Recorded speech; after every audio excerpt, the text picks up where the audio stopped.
Welcome to Bring Out Your Badass Self, a movement to break your negative thoughts and habits and instead focus on building each other up and encouraging fearless authenticity.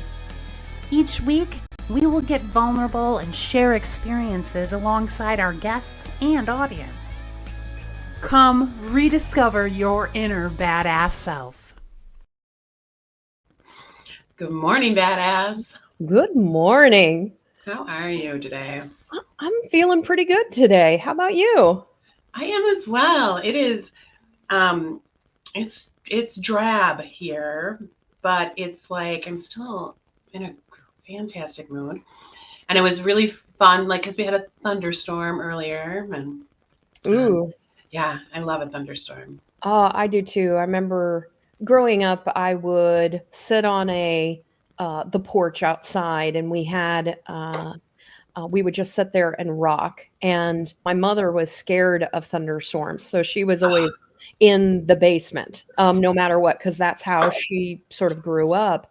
And my mom didn't want us to have that fear, so my dad would take us outside. So I actually just love being outside, rocking and listening to the storm.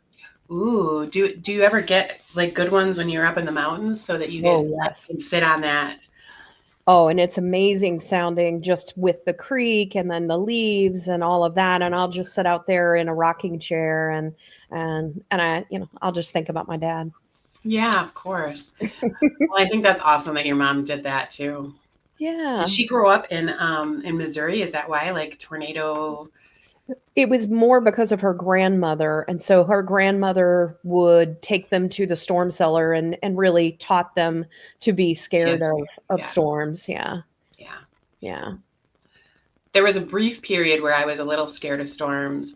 Once I figured out that the siren meant that they had spotted one, because there's your mom. Yeah, she said porch swing. Yeah. Yeah. Because my parents didn't teach me that, because they were not scared of storms at all. Yeah. So like there was this period where I learned about it, and it would drive me nuts because I would like be like, where were you? And they were like, oh, we were wherever. And I'm like, that I have my brothers in the basement because the siren went off. And my dad would say something like, well, we didn't see a tornado, so why would we come home?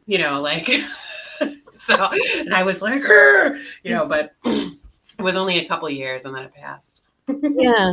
It's interesting that this came up, and it's always these organic conversations, but thinking about today's topic, creating action-taking habits, and how that was something that my mom was very conscientious about in having us develop a different habit in how we acted towards storms. Right. Yeah. No shit. Yeah. That's kind of cool because, right. She could have just done her thing and you would have naturally chosen a path, right? Mm-hmm. Be more like dad, be more like mom.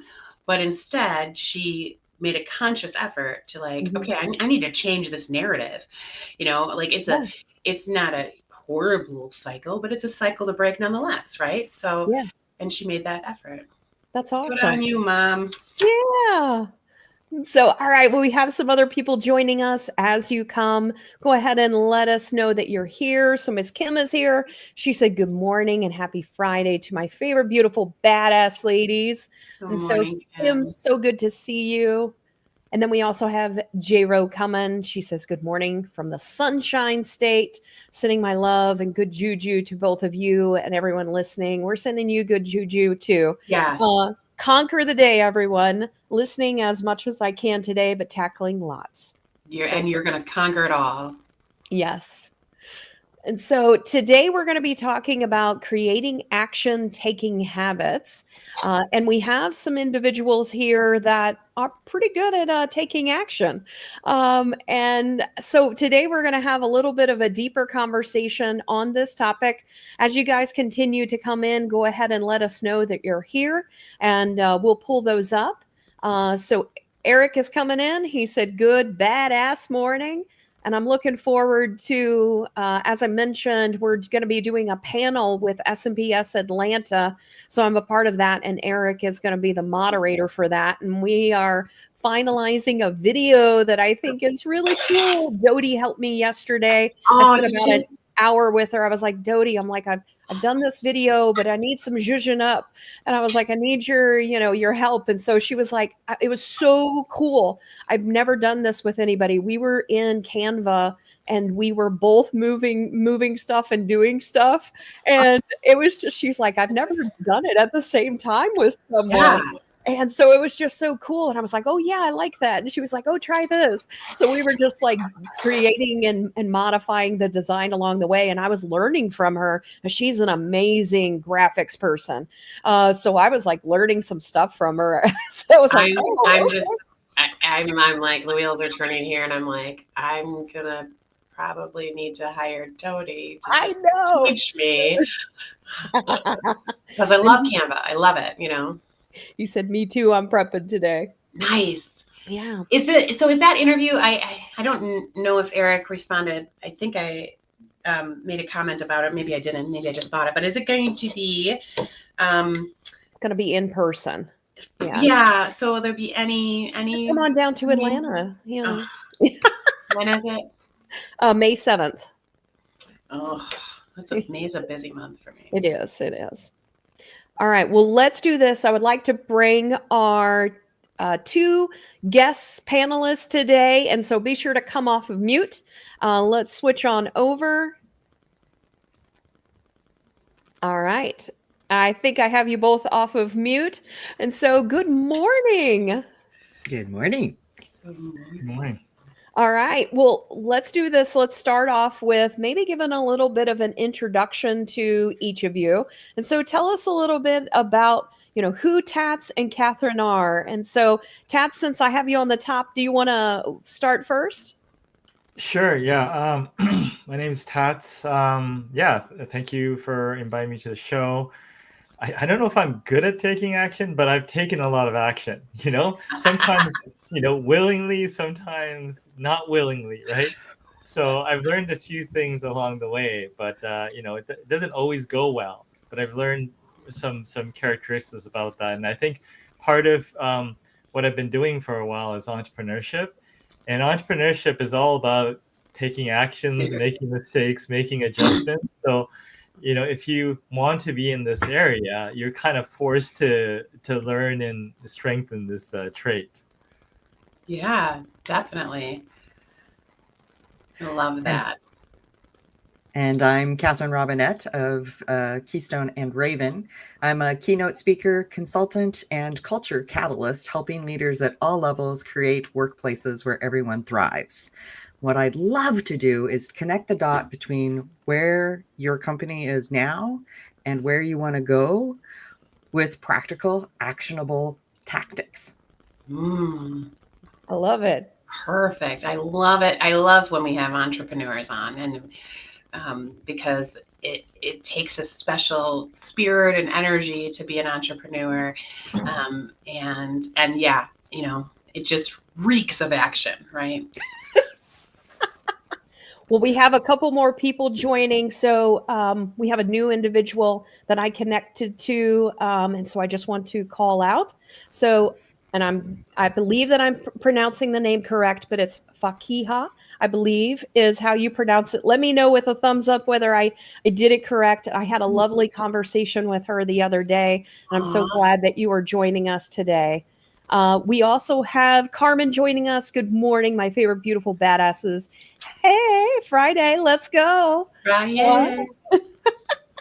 And then Nick is joining us. Top of the morning to you all. And she's given us her top hat.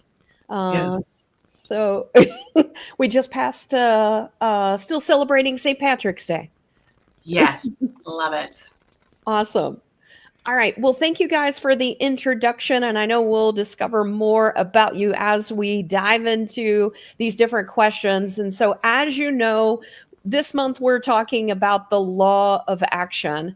And what we want you to do is to share with us some personal experiences where you have successfully built a new habit to achieve something in your life, and maybe a little bit about what strategies you used along the way. And so maybe could I start with Katherine on this one first? Sure, happy to. The first thing that comes to mind is social media. I had been sort of running the social media with my previous company, and when I went solo, I realized that I needed to up my game quite a bit to get visibility, because I was transitioning from a certain type of work into something else, and so I needed to start being known for that other thing. And without a clear goal in mind, my social media was fairly random and disjointed and not really connected, either thematically or even with consistency. And everyone was telling me that's not how the algorithm works. You're not going to get any traction that way. You better figure out a system. So I ended up using my own change management framework on myself. I'm a big proponent of practicing what you preach. And I thought, well, if I'm trying to change my social media habit, why don't I use my own system? So I got very intentional about what am I trying to accomplish? What are my goals? And that's the first step. Target your goals.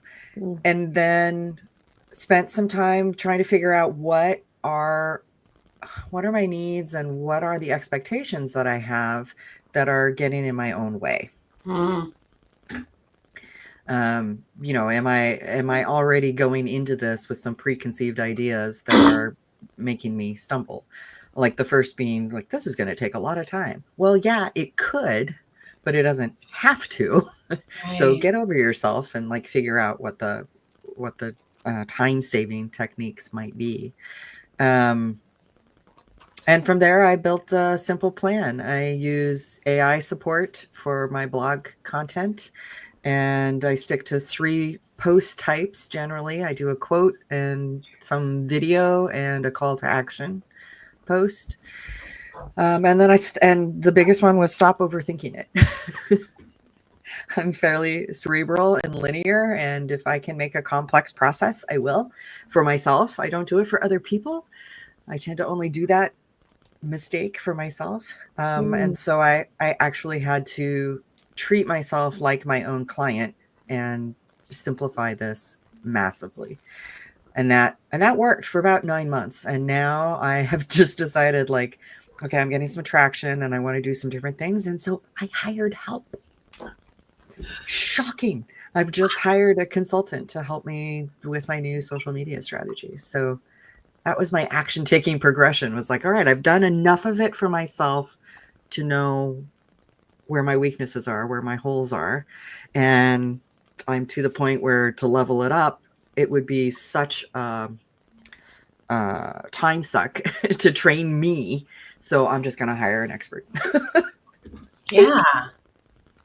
I love the reflection of, as you were looking at things, you're identifying things that you suggest to other people, like is a part of your process, and recognizing that sometimes we don't take our own advice, but recognizing that in what it is you were doing.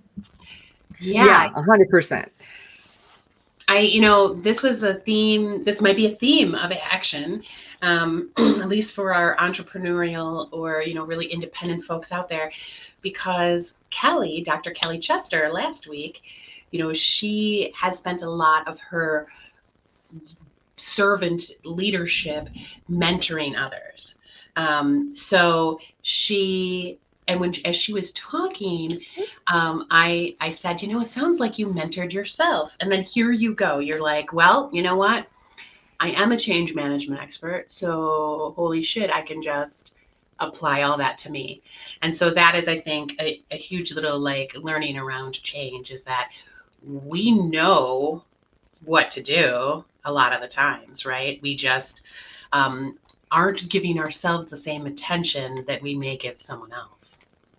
Yeah, we think we're just going to be able to do it intuitively. It's like, I know what I need to do. I'm just going to do it. It's like, well, I mean, with any change, certainly at the organizational level, if you're not intentional about it and you don't have a plan and you don't have accountability, it doesn't happen. If it would happen on its own, it would have happened already. So, Right. so why don't I do the same thing? It's like, oh yeah, all right, duh. Yeah. We have another person joining us, and this is a new person for us that we haven't seen. So, good morning. I believe it's Sharice Taylor. She says, "Good morning to the Boy Bass community. Glad to be here. Invited by Catherine. Yay! This morning, so glad to be here. We're glad you're here as well." And so, I want to, sort of repeat the question that we posed for Tats now, just to see what his take is on this. And so, your personal experience where you have successfully built a habit to achieve something in your life, and I know there's probably many in there, but what are some strategies that you've taken along the way? Sure. I'll give a personal one, and later, if there's time, I can give a business insight. The personal one is like I think it was about 6 or 7 years ago. I was on holiday with my family and parents and stuff like that, and I went to reach for my shoelace, and I felt like a pain in my stomach, and it really hurt. So I'm worried, right? So I go to the doctor, and essentially the net of it is the doctor just told me I was just way overweight, and if I kept going down this road, I'm going to have some serious issues. And they gave me some suggestions, but yeah, I took it very, very seriously, right? Because obviously, kids, I want to be around, I want to be able to play with my young kids, and I was like, well, what am I going to do, right? So I've done this in other areas, but I started small. My background, like at this point, I was like 250 pounds, and I had no excuse because my original background was in kinesiology, and I was a personal trainer. All the excuses are out the door when you know what you should be doing, right? But I didn't stay in that field because it didn't sort of resonate me at the next level. But I had all this knowledge, and I wasn't applying it. So very embarrassing. But one of the things I did, and I remember from some of the other habits that I built in the past, but I started very, very small. So I started with, a task that was so small that I couldn't possibly come up with an excuse not to do it. And the task was go outside and walk for 5 minutes. And I did that for a week. I went out, walked for 5 minutes. Then I did, the following week, I did 10 minutes. And then I gradually said, okay, maybe I'll go to the gym. Ooh, I haven't been to the gym in a while, right? So I started to go to the gym on alternating days. And then I said, okay, well, I'm going to cut out one sugary drink a day. Like I was drinking, at every meal, I was drinking something sugary. So I cut out one of those. And I gradually did that. And, of course, you hit points where it really sucks, right? It's not like a thing where it's like, okay, you dance along and you make it to your goal. But I had a why. Like I had a why on why I was doing it. I was doing it because I wanted to stay healthy. I was doing it because I wanted to, have a quality of life, right? And over a 10-month period, I was able to lose 80 pounds. Wow. And I think, when I look back at all the things that I tried, the thought process, I know, Catherine, you talked about thought process and thoughts that are kind of holding you back and impeded. I think the few things that I learned that really helped me out with positive action is one is the idea that you're always growing or you're dying, right?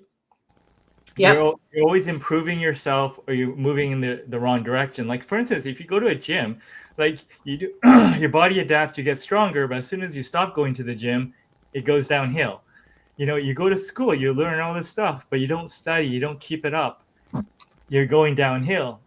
And the idea that forward progress is natural, it's great, and how you choose to do it with your why, it's up to you. So those are some of the things that really helped. But on top of that, the other part that really helped me is the thought I got into my head is a big opportunity is on the other end of something you're currently not doing, currently weak at, or avoiding. Make a list of all those things, and there's an opportunity at the other end. And I really focused on the weakness one, right? I learned this from a sort of a well-known sort of personal development person, that there's 3 types of weaknesses, okay? So the first weakness, have you heard this before? The 3 types of weaknesses? Mm-mm. Okay. Yeah. The first weakness, okay, is I'm a very, very bad cook, okay? I'll give you an example. I have, destroyed instant noodles in a microwave. Like, I was thinking about work, I put instant noodles in a microwave without water, and smoke comes out, So, but I offered to my wife, I can improve cooking. I want to try. She wants nothing of it. So weakness number 1 is a weakness that doesn't need to be improved. There's no demand for it. You can ignore it. It doesn't affect your goals, your quality of life. Now, weakness number 2.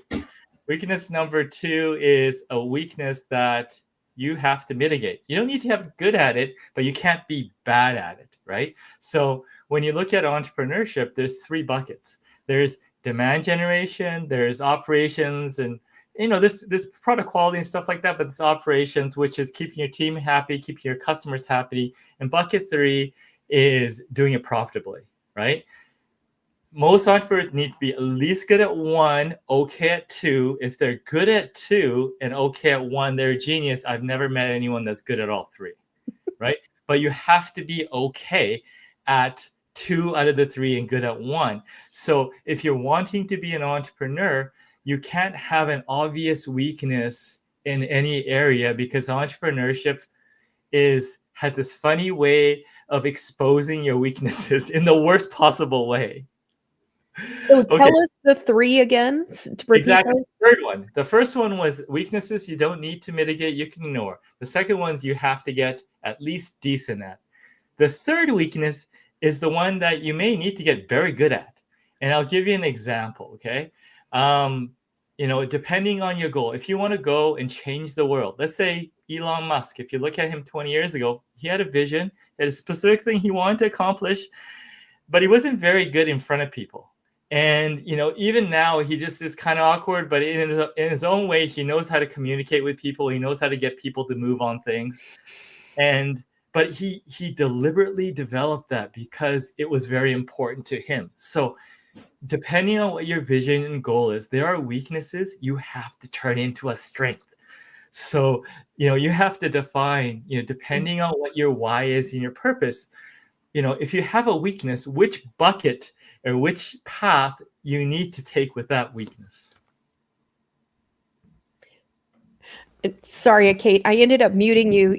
For some reason, there was a little bit of background noise going on. Now I'm not hearing it. I don't know. Okay. And then I was having internet issues as well, but I caught the majority of what you said, Tats. And I just love that. I wanted you to repeat the 3. You said something, operations, and profit for an entrepreneur.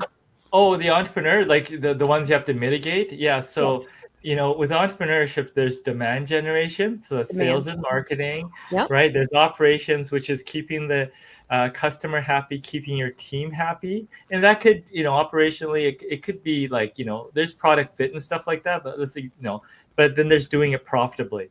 So finance, operations, right? And there's other things in that sort of middle bucket, but there's sales and marketing, anything related to demand generation. Those are the general buckets. You can break it up into dozens and dozens of categories, but if you have an obvious weakness in an area, then entrepreneurship has this really crazy ability to expose you.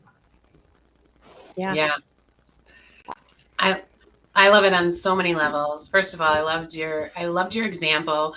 I loved it, and it's so interesting to me because people, when different things resonate with them, especially when it comes to weight loss, right? And I, for my entire life, tried to have all of those things fit for me. Like, okay, do I want to lose weight because of this? Do I want to lose weight because of this? Do I want to lose weight because of this? Do I want to lose weight for this? And I will share, because I think it's hilarious, two, because vulnerability is cool and badass, that the only thing that actually worked for me was that I saw the number 400 on the scale, okay? And I said to myself, that's like a TV show. Like, that is too big, Kate. You have to do something. And so I've lost 70 pounds since then, but I'm doing it very, very slow, but like, none of the other reasons resonated with me for so long. Like, it didn't, like, even doing it for my kids. Like, I was just like, well, I have a great time. Like, nothing's wrong. Like, there are all these things, So I feel like there's a lesson there that when there's something big and personal like that you can't figure out how to tackle, you have to wait for the serious motivation, like the one that resonates the most, right? And if it's not there, then focus on something else because what's the point, right? Like, it took me a while to get there. There's actually brain science behind that. Tell me more. Yeah. So what you're talking about is concept versus tangible.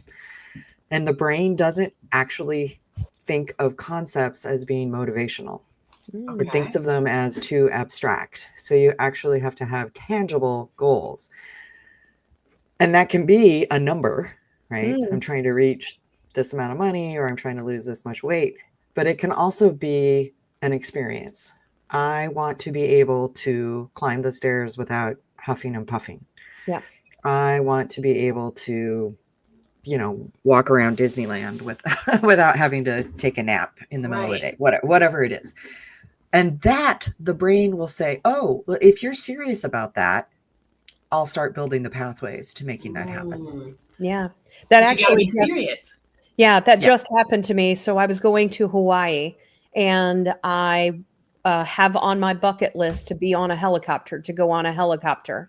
And so that was something for me. And whenever I looked at the weight requirement, I was like, shit, I may not be able to get on this. And I was like, so I got super serious, and I was like, I'm going to do this. I am going to be able to go on that. And so I immediately was able to do it and start to lose the weight. So I resonate with that so much that you do have to have it in your mind, like, this is going to fucking happen, and make it, and then your brain's like, I'm going to do it. And it really is like just a switch. And it's even with people like that smoke, like all of a sudden they can just stop smoking. It's because they've completely said, this is important to me. I'm now no longer going to be addicted to this. So it's amazing what the brain can actually do. Yeah, you have to replace, especially with addictive things, you have to replace the initial hit and joy that you were getting from the thing with something else that you want more. Yeah. Or that the brain can understand, oh, I will enjoy that more.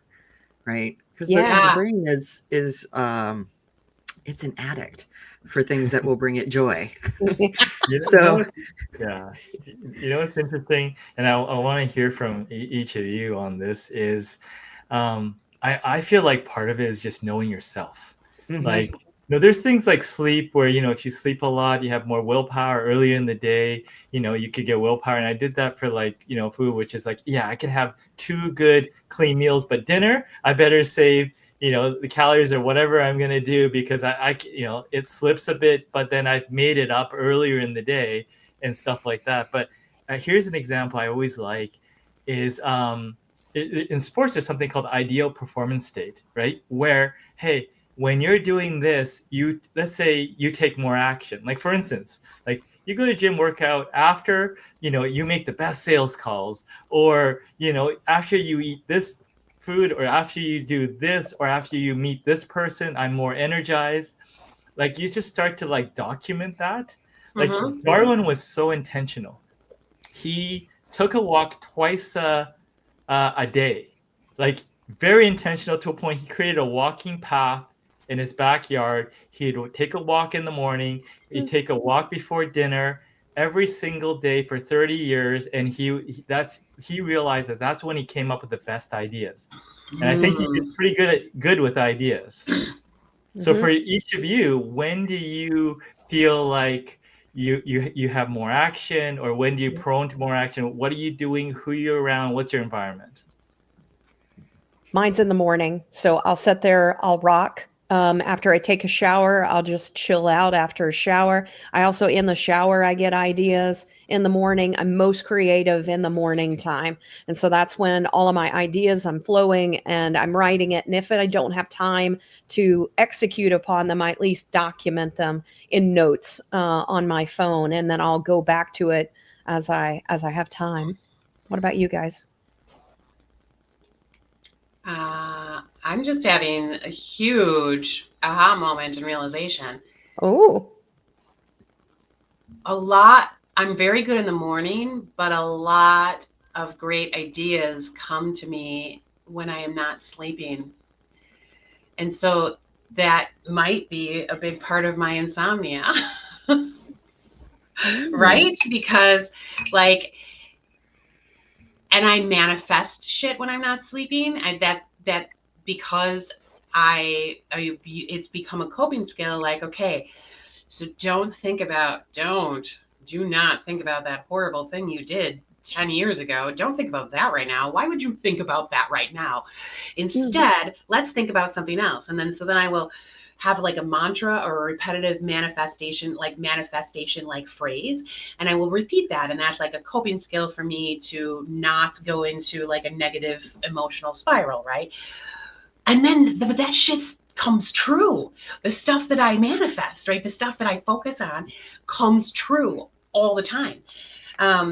So like you're doing programming, by the way. right, but like, but what if the insomnia is very good, is good for me?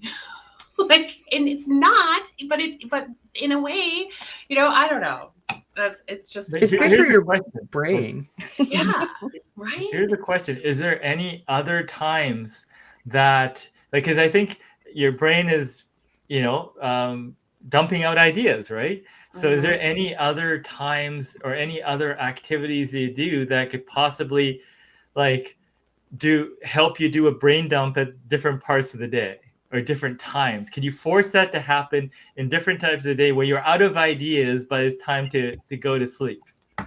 That's a good idea, Tat. So like force a if there was, I mean, there may be something just like, Sarah says, taking a shower. Like, is there an activity or an environment that will get you to do what you're doing at night that maybe is affecting your sleep at some other time? It's a curiosity more than anything. Yeah. Lately I fall asleep really well, and it's a crapshoot as to whether or not I will wake up, 2 or 3 hours later and have a very active mind, So, but yeah, this is just interesting. But I really appreciate the exercise, and I want to hear what Katherine has to say. Yeah, for me, it's the beach. And I figured out that I can trigger it if I listen to the sound of the ocean.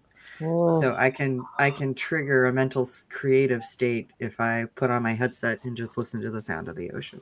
Yeah. I love that. Tats, what about you? I do you? too. It's super easy. I mean, I think exercise, walking and stuff like that is very beneficial for me when I'm hanging out with certain types of people. I think I went through a course where we looked at various transformations in our life, like when you transition from jobs or mindset or something, like you've changed a gear, and then they just looked at various things that were present, right? Who were you talking to? Like, what was your thought? What was your process? And you find patterns. right? Mm-hmm. Find that, oh, you know what? It was when I was talking to this person, and oh, it's when I was thinking like this, and it's when I was doing these type of activities. And then like in sports, they do it all the time where you're like, trying to put yourself in that situation of the flow state, right? Mm-hmm. So I think some people, have people that are action bias are just very good at putting themselves in the state, because I don't believe that everyone is good at taking action in every area equal, right? So some people, like there's a person that like, woke up early in the morning and did long runs. And one person I know is really curious about it and says, well, how do you have the motivation to do that? And the person goes, well, I'm a runner, so I run, right? So if it's baked into your identity, easy peasy, right? Mm-hmm. But for there's many others, it's like, oh, I don't know, like, how do I do this? And I think part of like, call it, I think, Katherine, you have sales experience, is how well can you sell yourself on anything? Right. How do you know how to talk to yourself and do that? And what are the limiting beliefs? And Katherine, you mentioned overthinking. Like, overthinking is my challenge too. And what I did was I went to a coaching thing with Frame of Mind, and their process is you journal everything that comes to mind throughout the day, and you have a coach that just asks active questions. And one of the things that the exercise they got me to do was make as many decisions with, for weeks without overthinking it. So basically cut and then see what the result is. Like, did the quality of the outcome increase, decrease, right? Was that extra time thinking helpful or not helpful? And when I did it for 2 weeks and I basically cut the thinking down, the quality went up. So, I mean, essentially thinking, strategizing, collecting information was essentially wasting time. It felt like work, but it was wasting time in my scenario. So running these experiments to kind of challenge your beliefs, because sometimes when you're in front of a computer, you're working on something, you're thinking, you're researching, you may think you're working, but you might not be working, right? So I think those are the things that were like shocking to me. Yeah, same. I had a coach who said, why are you not trusting your gut? We just spent 3 days talking about this topic, 3 different sessions talking about this topic, and we came back to the first thing that you talked about.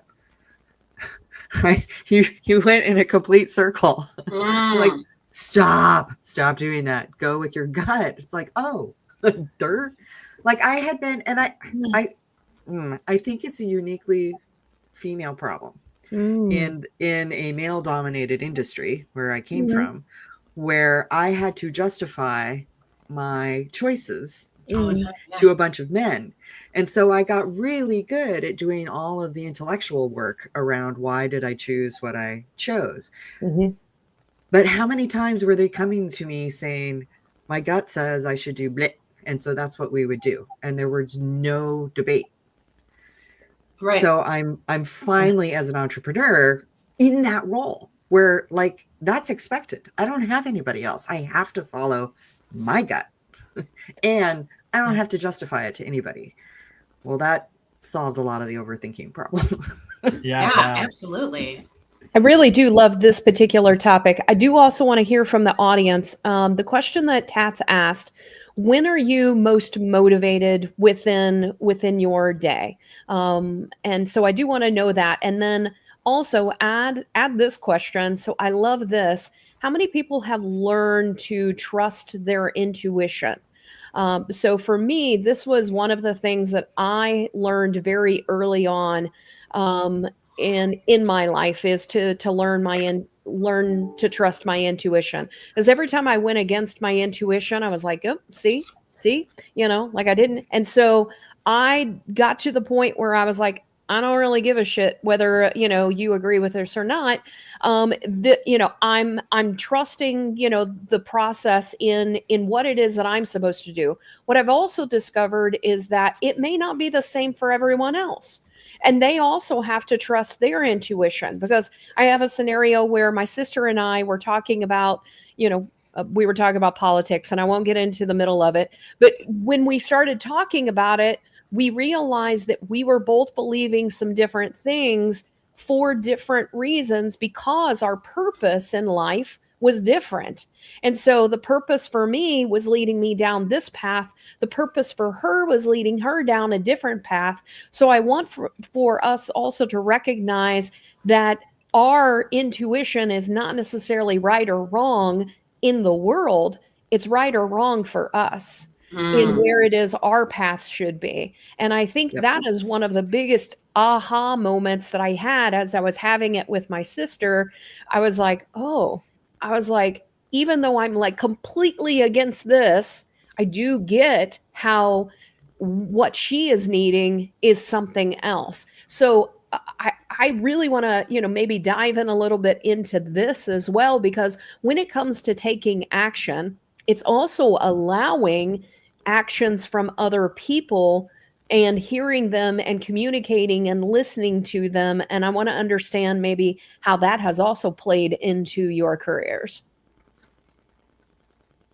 Wonderful. I think that's an awesome topic to go off of. And before we switch too much, should we pull up some of the comments? Yeah. So let me go up real quick. We have Abdullah joining us. Greetings from Saudi. So thank you so much for joining us. You're a new face, I believe. And so we're so glad that you're here. And then I see Christine coming. She said, good morning from San Francisco Bay Area.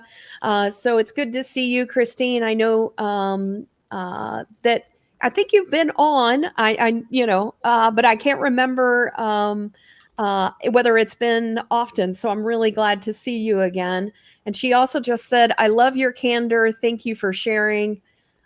Nick said, good for you. Ugh, so undisciplined with that. This was related to Tat's story earlier. When I was working full time, I was doing a Coke and at lunch, and then a ginger ale at dinner. Since leaving my job, I'm doing just the dinner soda, but at least 3 nights I've switched to water, and I feel the difference. So I think that that's huge. Getting soda out of my diet really helped me as well. And it's one of the habits that I recognized for me that I also instilled in my daughter. So again, the things of how we sort of instill it in our family as we do things. As I used to do 6 Mountain Dews a day whenever I was in high school. And I became addicted to it, and I would get a headache when I didn't have it. And luckily they came out with this caffeine-free Mountain Dew, and I did like half and half, and I ended up weaning myself off of it. And then eventually getting off of soda. It can be really hard to get off the caffeine or things like that. And then Nick also said, oh my God, so well said. Nothing like entrepreneurship to expose your weaknesses. Definitely learning so much more about myself these past 7 weeks. That's awesome. And then Christine also said, we all have heroic flaws. Yeah, I love it. That's amazing. And then Maria is joining us. She had a meeting, but she says it has been rescheduled. So she is joining us today. Oh my gosh, we have so many comments. Yes, self-awareness is so important. Maria said, when I'm alone thinking about stuff or when someone's sharing information with me. So this is like when she gets the most creative. And then Lisa's joining us. She said she's late to the party, but happy Friday, badasses. Christine also said intuition and gut. Yeah. Shree said, I'm most creative and motivated in the late afternoon and early evening. And that's when the ideas seem to flow. So late afternoon and early evening for her. That's Jenna. Yeah.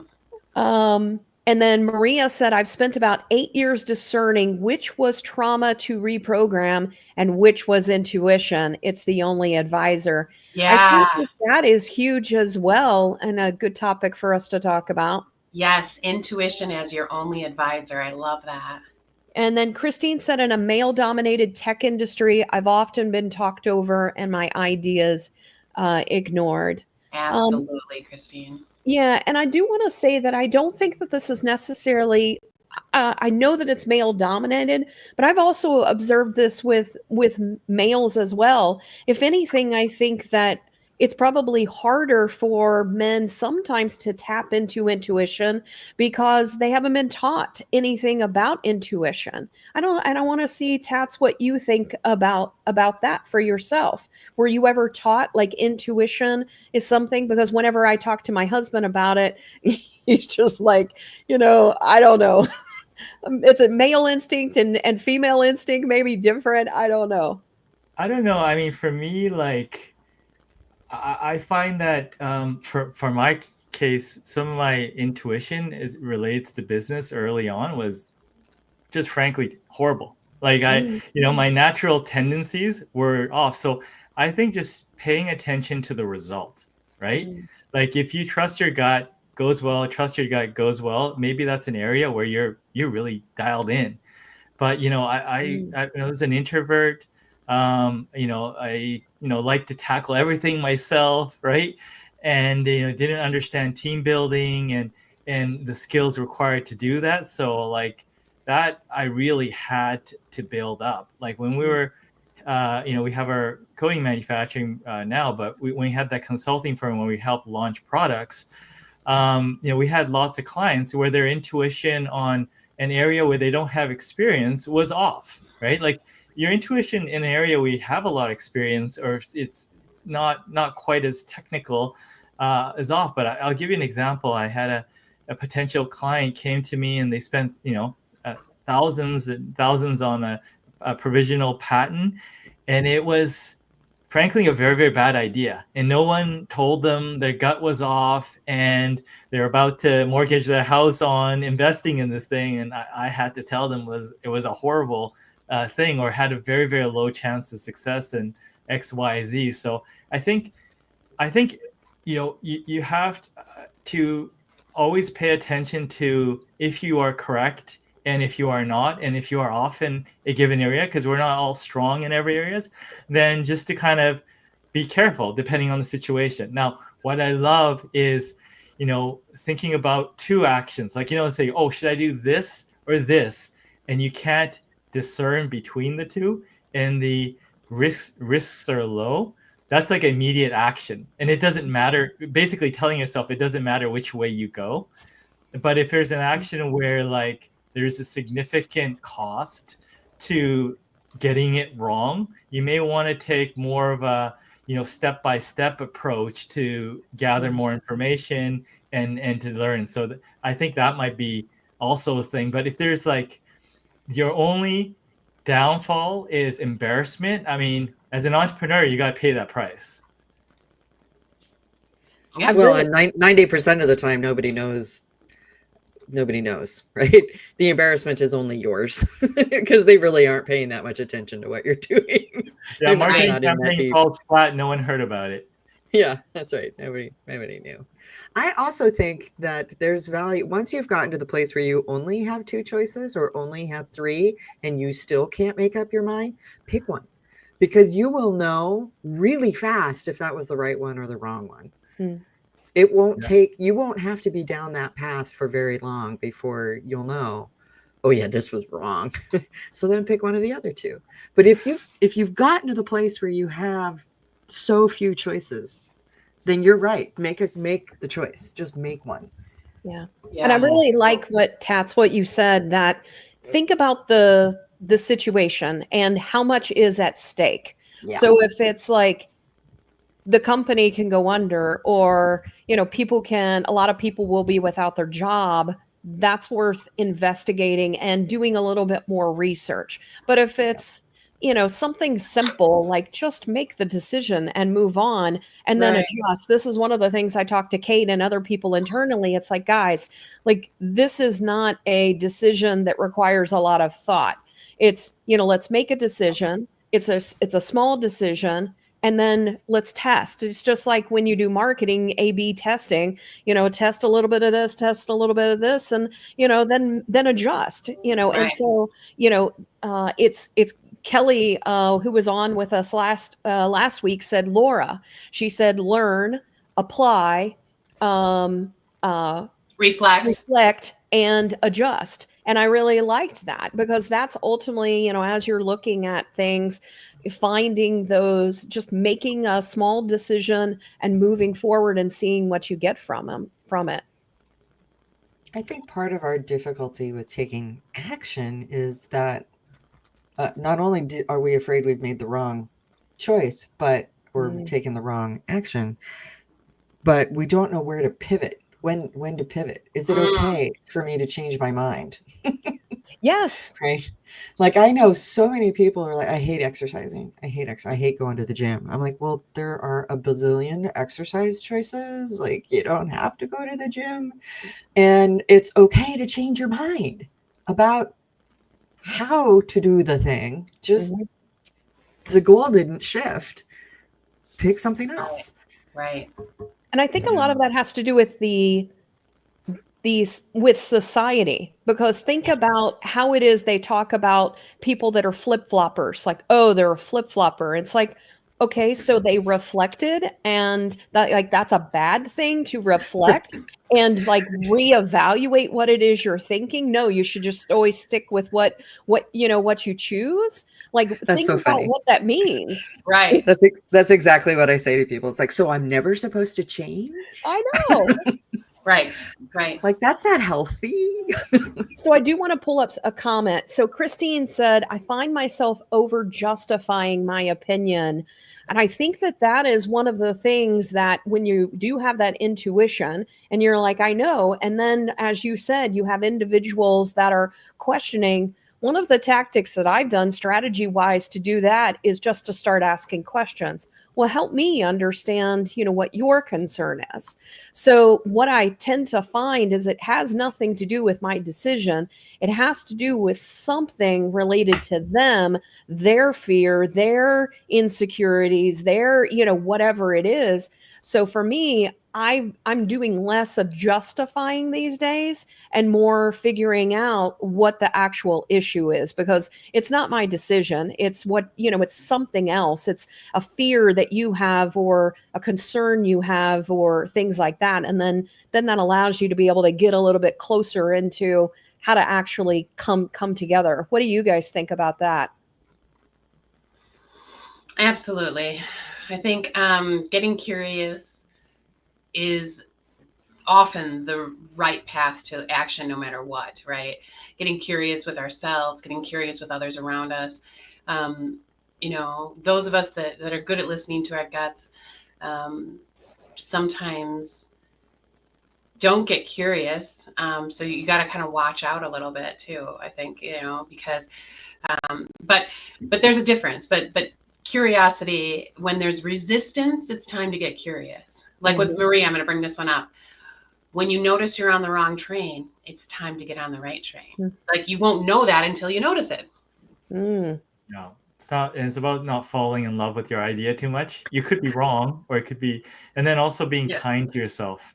Like, I listened to a speech by Roger Federer, the tennis great, and he said, because he's one of the greatest of all time, and he says, over the course of his career, he won 54% of the points. That's it. Yep. So he got it wrong 46% of the time. So if we're he's regarded the greatest ever. So if we tell ourselves, hey, we only need to be right just a little bit over 50% to be the greatest of all time and maximize our potential.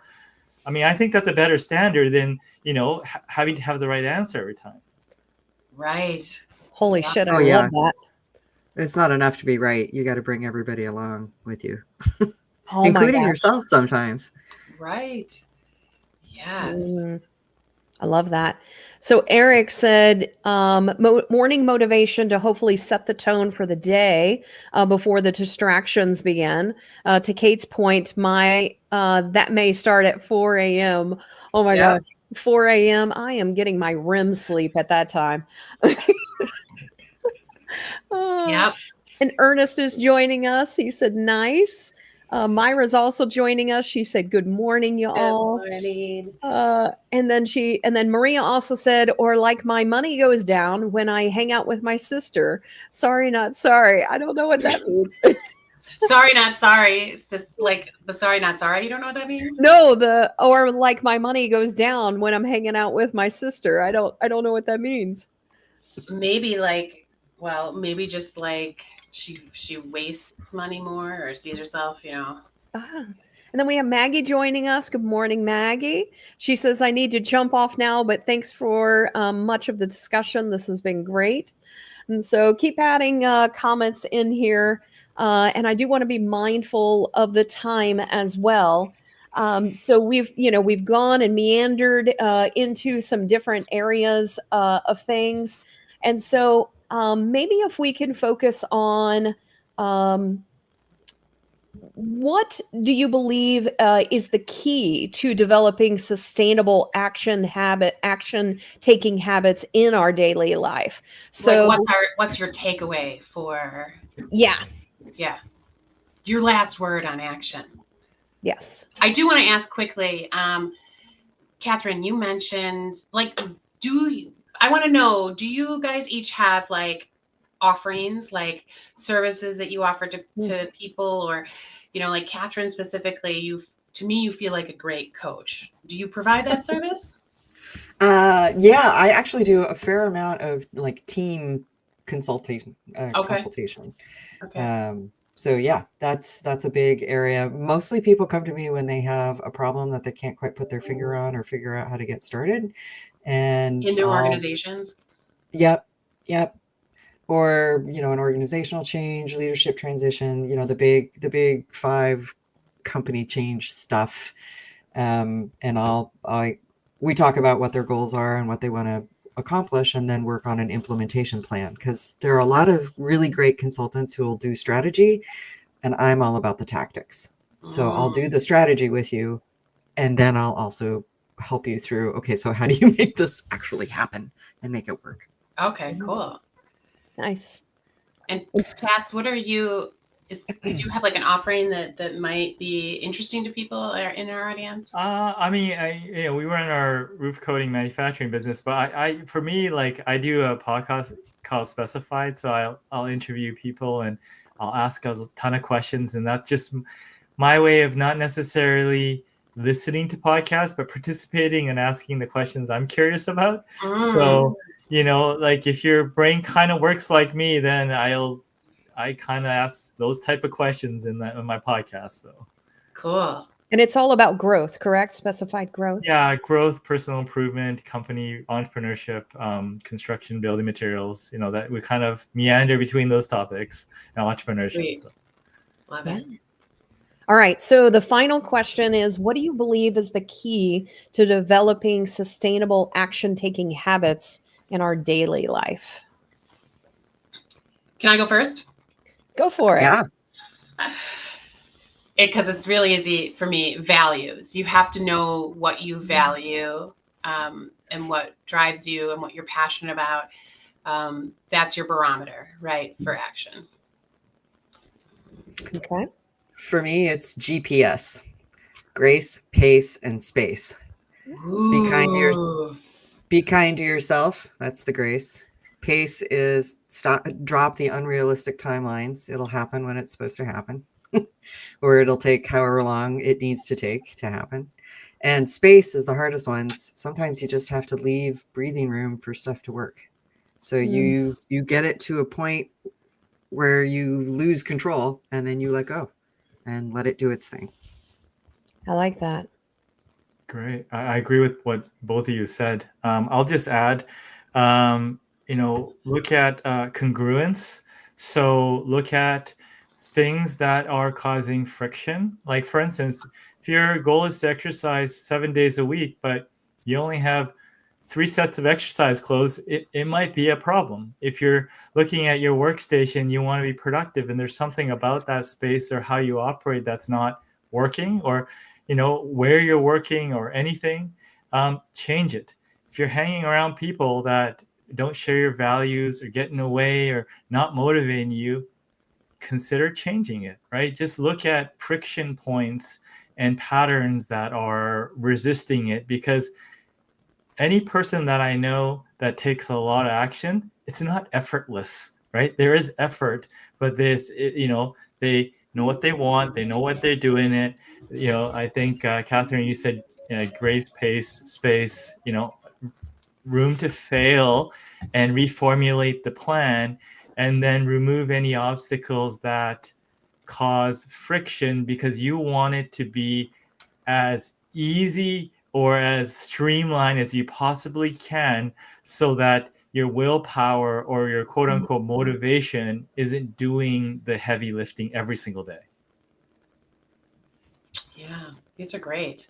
I love all of these. I'm not sure I can really add much more to this. I mean, for me, the only thing that when I'm looking at developing sustainable action in my daily life, I do look at consistency. I have to understand, if I feel like something is important, am I making it a priority?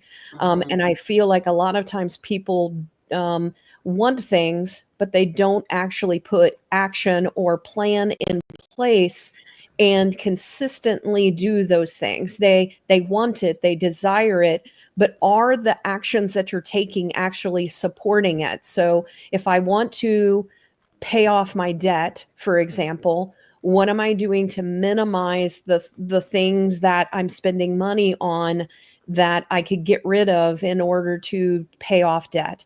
If I'm wanting to go after a new business, what am I doing consistently day in, day out, thinking about the plan that I need to put in place? For me, the biggest thing that I see is consistency. That people don't take time to make sure that they're consistently doing it. And, and even with what Cate and I are doing here with BOYBAS, it's consistency. We set a goal that every week, and that is not an easy task. I have heard many people that have done podcasts that are like, wow, that's quite an accomplishment. But most people die out within 6 months of doing it, because they have initial ideas and things like that. But it's being consistent, and what do you need to do each week in order to do it, and to plan ahead to prepare for those things, so you're doing it. And believe me, I'm still behind in certain aspects of it, but I'm also ahead in certain aspects of it as well. But it's still saying I'm committing to it and I'm going to get it done. Mm-hmm. I loved all of these. Me too. This was a great conversation. Yet again, I mean, this is another one where I could have probably talked to you three for another couple hours. Yes. They go by like a little too fast for me, but. Yeah, so I do have a couple of comments, if maybe we can end that and then end. So we do have Maria said, yes, action brings more data. And then she also said that was for something, Tats said. It was listening to intuition on the very fine scale.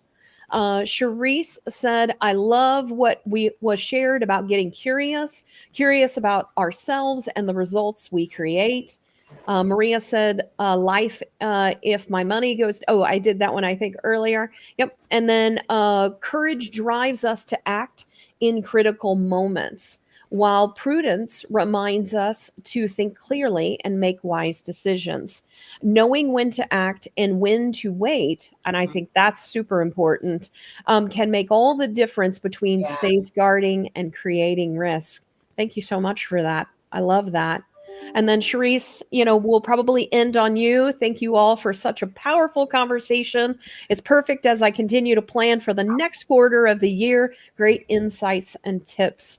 So I just want to thank you both for joining us today. It was amazing just to be able to hear from you guys and hear your insights on things. And I definitely know that our audience got a lot out of it. And I'm looking forward to people replaying it as well, because there's just so many juicy nuggets that was a part of this particular episode that I even myself, I'm like, oh, I need to go back and listen like to some of those things that they said that I know I didn't capture all of it the first time. And so with that, I just want to give you guys some final words, anything that you want to, tell people about yourself or final thoughts that you guys might have. Wow. It was fun. It was a fun process. You're demonstrating by, doing what you love with the show that, is what's driving the consistency in the habit, right? If you had such a rigid, strict mandate and were catering to specific audiences and flowcharts, it might not work. But it's obviously just a complete sort of reflection of your values and what's important to you. So that's why, the consistency that not everyone has with podcasts, has been created. So it's great. It's a great lesson for all of us. Thank you. Yeah, same. And I also like how our conversation went from the little things that you need to do to the big hard stuff, moving the needle, like the process is the process is the process. And it doesn't matter it does sort of matter what is at stake or what's at risk as to how easy or hard it's going to be for you to take action. Awesome. Kate, you want to end us for today? Yes, super excited. Well, is our next law the law of correspondence? I was going to say correspondence. So yeah. So we are ending March. Cannot believe that we are already a quarter of the way through the year. That happened so fast. But thank you all for being along for the ride and for participating in all of the amazing comments and vulnerability that you all display. It feeds us and it helps us have these great episodes and attract, the right guests to spread their vulnerability and whatnot. And there's really nothing more badass than that. So please have yourselves a badass weekend and kick some ass next week as well. And we will see you when we start April off with the law of correspondence. And thank you all. Thank you, guys. Thank you, everyone, for the interaction.